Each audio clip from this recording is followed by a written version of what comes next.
नमस्कार दोस्तों, स्वागत है आपका जीएस मंथन पे। आज हम निबंध सीरीज का अगला निबंध पढ़ेंगे, समय का लोकतंत्र। लोकतंत्र हम लोग जानते हैं क्या होता है। लोकतंत्र एक ऐसा तंत्र है, एक ऐसी योजना है, एक ऐसी विधा है जिसमें सबका सहयोग शामिल हो, जिसको लोगों ने बनाया हो। तो फिर भाई वो लोकतंत्र हमने पढ़ा है, तो ये समय का लोकतंत्र क्या होता है? समय का लोकतंत्र कह सकते हैं कि एक समय के विधिक कार्य योजना, समय को एक आधार मानकर बनाई गई कार्य योजना, यानी समय के हिसाब से जो तंत्र चले उसी को बोलेंगे समय का लोकतंत्र। हमारी परीक्षाओं में आजकल ऐसे ही निबंध ज़्यादातर पूछे जा रहे हैं जिसमें वर्तमान परिदृश्यों को रखा जा रहा है, जिनमें ऐसी चीज़ों को शामिल किया जा रहा है जो आपके वर्तमान परिदृश्य को साथ में हाशिए पर लेकर चलती हैं। निबंध आपकी अपनी शैली होती है, आपकी अपनी विचार होते हैं और परीक्षक उसमें जानना चाहता है कि आपके क्या विचार इस विषय पर बनने वाले हैं। निबंध की भाषा जितनी अच्छी प्रभावी होगी उतना ही बेहतर आपका निबंध बनेगा। विस्तृत निबंध के लिए हमने 100 निबंध की ऑलरेडी एक श्रृंखला चला रखी है, जिसको आप जरूर देखिएगा। उसमें हमने एक एक चीज़ सिखाया है, कैसे निबंध लिखते हैं, क्या नहीं लिखते हैं। यहाँ हम आगे की सीरीज आरओ के लिए चला रहे हैं और इस स्तर की परीक्षाओं के लिए यह महत्वपूर्ण है। क्लास को पूरा देखिएगा जिससे कि आप यहाँ पर पूरा समझ सकें। इसमें हम एक एक चीज़ आपको समझाएंगे, बहुत सारी बीच में हम बातें करेंगे जो कि आपके इस टॉपिक से संबंधित होंगी, जो आपको बिंदु के रूप में मदद करेंगी। निबंध पूरा आपको बिना हेडिंग लिखना है, हम यहाँ पर आपको हेडिंग में समझाएंगे जिससे कि आप विषय वस्तु अच्छे से समझ सकें। समय का लोकतंत्र 3 भाग में निबंध लिखेंगे, प्रस्तावना, मुख्य भाग और निष्कर्ष। प्रस्तावना हमारी लगभग 100 शब्द की रहने वाली है, जिसमें हम यह बताएंगे कि हमारा टॉपिक किस विषय पर है या इसके स्वयं में, इसके अंतःकरण में क्या छिपा हुआ है। मुख्य भाग हमारा मुख्य निबंध होगा, जिसमें हम यह बताएंगे कि निबंध, इसके फायदे क्या हैं, नुकसान क्या हैं, किन किन क्षेत्रों में ये प्रभाव डाल रहा है, राजनीतिक पहल क्या है, सरकारी पहल क्या है, इस पर बात करेंगे। फिर निष्कर्ष लिखेंगे जो कि निबंध का निचोड़ होगा। सबसे पहले प्रस्तावना समझते हैं। आधुनिक युग की सबसे बड़ी विडंबना यह है कि जहां हमारे पास संचार के सबसे उन्नत साधन हैं, वहीं हम निरंतर व्यस्त रहने की शिकायत करते हैं। 21वीं सदी में प्रौद्योगिकी और वैश्वीकरण ने भौतिक दूरियों को भले ही मिटा दिया हो, लेकिन इसने एक नया विभाजन पैदा कर दिया, वह है समय का विभाजन। समय लोकतंत्र एक वैचारिक अवधारणा है जो इस बात पर जोर देती है कि समय ही हमारे जीवन का सबसे दुर्लभ और सबसे समान रूप से वितरित होने वाला संसाधन है। यह धन, जाति या लिंग की परवाह किए बिना हर व्यक्ति को प्रतिदिन 24 घंटे प्रदान करता है।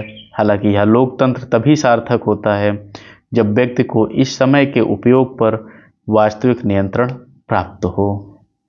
आज तकनीकी दखलंदाजी, निरंतर काम की संस्कृति, पूंजीवादी व्यवस्था ने इस लोकतांत्रिक अधिकार को खतरे में डाल दिया, जिससे यह समझना आवश्यक हो गया है कि हम अपने समय के स्वामी हैं या गुलाम। यह आपकी प्रस्तावना रही जिसमें हमने यह बताया कि समय के लोकतंत्र की परिभाषा क्या है, किस प्रकार समय ने हमको बांध लिया है या हमने समय को बांध दिया है, नियंत्रण किसका किस पर है, इस चीज़ को हमने थोड़ा यहाँ पर बताया। दोस्तों, ये निबंध सीरीज के साथ साथ अपना जीएस आंसर राइटिंग चल रही है, जिसको भी आपको डेली प्रैक्टिस आप करेंगे तो आपका मेंस का वो पोर्शन भी तैयार कराया जाता है। पहली बार क्लास देख रहे हो तो सब्सक्राइब करिएगा, जिससे कि आपको आने वाले क्लास हमेशा मिलते रहें।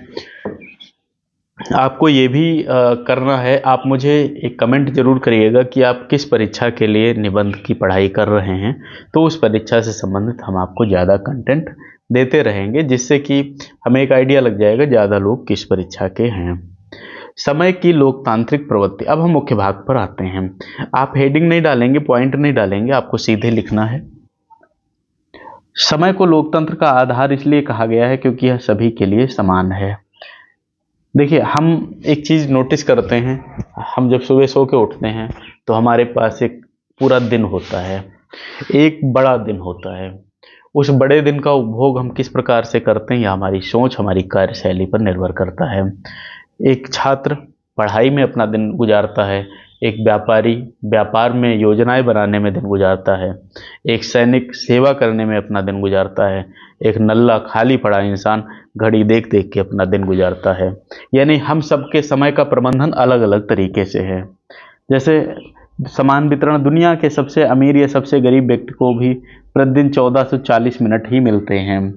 समय किसी भी अन्य संसाधन की तरह संचय या खरीद फरोख्त के अधीन नहीं है, यह इसकी बड़ी समानतावादी विशेषता है। भाई आप समय खरीद नहीं सकते हो किसी का, आप अपने 26 घंटे नहीं कर सकते हो कितने भी बड़े हो।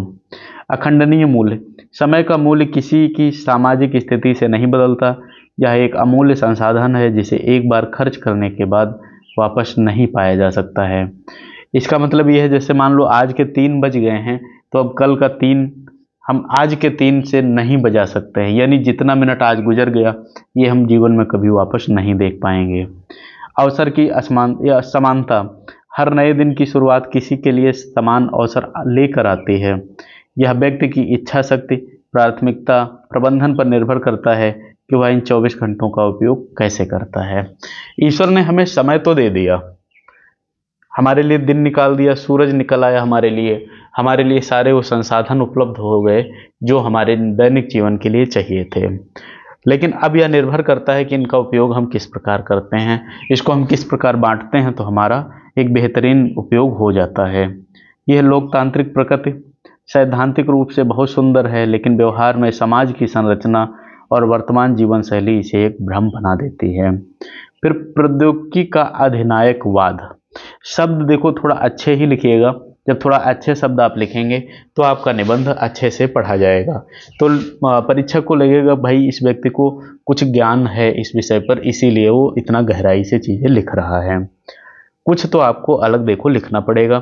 हर एक निबंध जो मैं पढ़ाता हूँ उसको बहुत गहराई से 2-3 बार सुनिएगा, आपके पास शब्द रचना बहुत ज़्यादा हो जाएगी। आप केवल 2 मिनट पहले का देख लेंगे या भगा भगा के देखेंगे तो आपकी चीज़ें उतना बेहतर तैयार नहीं होंगी। डिजिटल युग में प्रौद्योगिकी ने समय के लोकतंत्र पर हमला किया है। इसने सदा उपलब्धता की निरंकुशता स्थापित की है। निरंतर व्याकुलता, कैसे? स्मार्टफोन और सोशल मीडिया नोटिफिकेशन लगातार हमारे ध्यान को भंग करते रहते हैं। ये व्यवधान हमारी एकाग्रता की अवधि को कम करते हैं, हमें डीप वर्क से दूर रखते हैं। हर नोटिफिकेशन हमें वर्तमान क्षण से खींचकर वर्चुअल दुनिया में ले जाता है, जहां हमारा समय एल्गोरिथम द्वारा नियंत्रित होता है।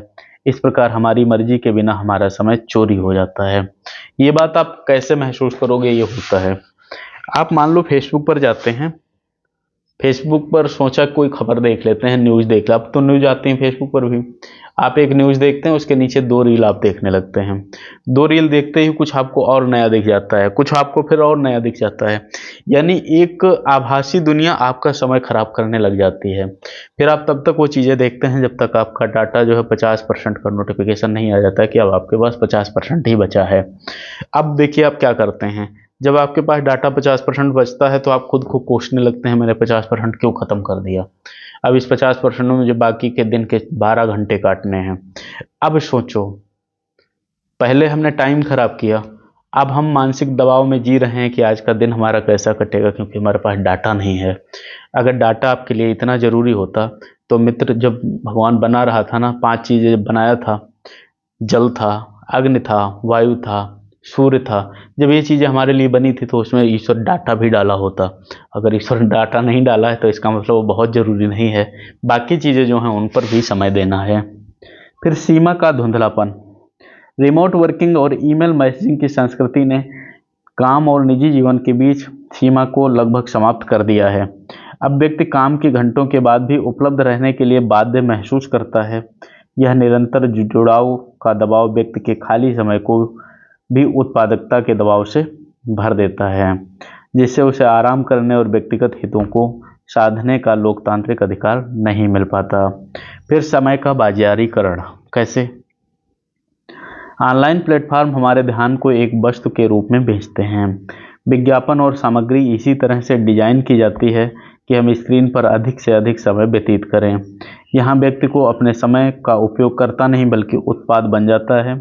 इस तरह हमारा खाली समय भी अप्रत्यक्ष रूप से पूंजीवादी लाभ का हिस्सा बन जाता है। फिर व्यस्तता की संस्कृति। समय के लोकतंत्र को नष्ट करने में व्यस्तता की संस्कृति की बड़ी भूमिका है।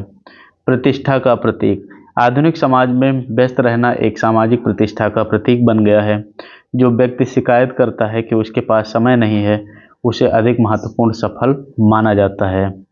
इसके विपरीत आराम करना या खाली समय बिताना अक्सर आलस्य या गैर उत्पादकता से जोड़ा जाता है। यह सामाजिक दबाव व्यक्ति को जानबूझकर खुद को व्यस्त रखने के लिए मजबूर करता है, भले ही वह व्यस्तता अर्थहीन हो। फिर अगला आता है समय गरीबी। जैसे व्यस्तता की संस्कृति महिलाओं को और निम्न आय वर्ग के लोगों के लिए विशेष रूप से हानिकारक है। महिलाओं पर अक्सर घर और काम दोनों की दोहरी जिम्मेदारी होती है, जिससे उन्हें अपने लिए पर्याप्त समय नहीं मिल पाता। गरीब और श्रमिक वर्ग को आधे घंटे काम करना पड़ता है ताकि वह जीवित रह सकें। इस स्थिति को समय गरीबी कहते हैं, जहां व्यक्ति के पास भले ही धन हो या ना हो, लेकिन उसके पास अपनी मर्जी से खर्च करने के लिए खाली समय का अभाव होता है। यह स्थिति समय की सैद्धांतिक समानता को व्यवहारिकता असमानता में बदल देती है। देखो, जो मैं बीच बीच में आपसे बात करता हूँ उसमें भी आपके कुछ बिंदु मिलते हैं, तो उस बात को भी अगर आप पॉइंट में बना के अच्छे से लिख लोगे, फिर जब निबंध बनाओगे, अभ्यास करोगे, तो आप उनको पैराग्राफ में लिख लेना। यकीन मानो निबंध वैसे ही अच्छा हो जाएगा। जितने निबंध में पढ़ाया हूँ, चाहे यहाँ हूँ या आपके 100 सीरीज वाली हो, उसको भी जरूर देखिएगा। उसमें बहुत बेहतर बेहतर मैं निबंध आपको पढ़ाया हूँ, एक से एक गजब निबंध है। अगर आप केवल उतने ही पढ़ लोगे ना, बहुत अच्छा पेपर आपका जाएगा, कोई भी परीक्षा की तैयारी कर रहे हो। समय के लोकतंत्र की बहाली, मतलब समय के लोकतंत्र को बहाल करने के लिए हर व्यक्ति को अपने समय पर वास्तविक नियंत्रण देने के लिए हमें अपनी व्यक्तिगत आदतों और सामाजिक संरचनाओं में बदलाव लाना होगा। माइंडफुलनेस और प्राथमिकता। व्यक्तिगत स्तर पर हमें माइंडफुलनेस यानी सचेतनता का अभ्यास करना चाहिए। हमें यह पहचानने की आवश्यकता है कि हमारा समय कहाँ खर्च हो रहा है और क्या वह हमारी प्राथमिकताओं के अनुरूप है। समय प्रबंधन के बजाय ध्यान प्रबंधन पर जोर देना चाहिए। प्रौद्योगिकी पर सीमाएं। हमें प्रौद्योगिकी को उपकरण के रूप में उपयोग करना चाहिए, न कि उसे अपना स्वामी बनने देना चाहिए। इसके लिए डिजिटल उपकरणों के उपयोग के लिए सख्त सीमाएं निर्धारित करना आवश्यक है। गैर जरूरी नोटिफिकेशन बंद कर देना है। दैनिक स्क्रीन टाइम को सीमित करना है। नो फोन जोन, जैसे भोजन के समय, बेडरूम के समय हमें बिना फोन के ही उस समय को गुजारना रहेगा। एक हमने आपको निबंध पढ़ाया था डिजिटल एकांतता, अगर आपने नहीं पढ़ा होगा उसको जरूर पढ़ना। उसमें वो सारी चीजें बताई गई हैं जो इन निबंधों में थोड़े थोड़े टुकड़ों में हैं। कार्य संस्कृति में सुधार, मतलब संगठनात्मक स्तर पर व्यस्तता को सफलता मानने की संस्कृति को बदलना होगा। कार्य जीवन संतुलन को प्रोत्साहित करना। 4 डे वर्क वीक यानी 4 दिवसीय कार्य सप्ताह जैसे मॉडलों पर विचार करना, जो उत्पादकता को बनाए रखते हुए कर्मचारियों को अधिक खाली समय देते हैं। कर्मचारियों को काम के घंटों के बाद ईमेल मैसेज का जवाब न देने की स्वतंत्रता देना। मतलब ऐसा होना चाहिए कि जैसे अब आपका काम खत्म हो गया, आपकी ड्यूटी खत्म हो गई, तो आप इच्छुक हैं, आप चाहें जवाब आपने आज उन जो मेल आए हैं उनके जरा अगले दिन दें। खाली समय का गौरव। खाली समय को समाज को जो है खाली समय को आलस्य के बजाय व्यक्तिगत विकास, रचनात्मकता और मानसिक स्वास्थ्य के लिए आवश्यक निवेश के रूप में देखना शुरू करना चाहिए। आराम और विश्राम भी उत्पादक होते हैं क्योंकि वो मानसिक शक्ति को पुनः स्थापित करते हैं। अब हम निष्कर्ष देखते हैं। समय का लोकतंत्र एक मौलिक अधिकार है। हर नागरिक, चाहे वह कोई भी हो, 24 घंटे के संप्रभु क्षेत्र का स्वामी है। हालांकि बाजार की शक्तियां और डिजिटल गुलामी इस संप्रभुता को छीन रही हैं, हमें यह समझना होगा कि धन की दौड़ में समय को गंवा देना सबसे बड़ी असफलता है। वास्तविक समृद्धि केवल संपत्ति में नहीं, बल्कि अपने समय को अपनी मर्जी से जीने की स्वतंत्रता में है। हमें जीवन की लगाम अपने हाथ में लेनी होगी, प्रौद्योगिकी को नियंत्रित करना होगा और यह सुनिश्चित करना होगा कि समय का यह लोकतांत्रिक उपहार केवल एक सैद्धांतिक अवधारणा न रहकर हर किसी के जीवन की ये जीती जागती वास्तविकता बने। इस निबंध को 2-3 बार पढ़ेंगे तो और अच्छे से समझ में आएगा। पहली बार क्लास देखा है सब्सक्राइब करिएगा और लोगों को शेयर करिए जिससे सबको लाभ मिले। पसंद आए तो आप लाइक करिएगा। यह ज़रूर बताइएगा कि आप किस परीक्षा के लिए निबंध की तैयारी कर रहे हैं, जिससे कि हम उस पर टॉपिक और ज़्यादा दे सकें। ये क्लास यहीं ख़त्म होती है, मिलते हैं अगली क्लास में। धन्यवाद।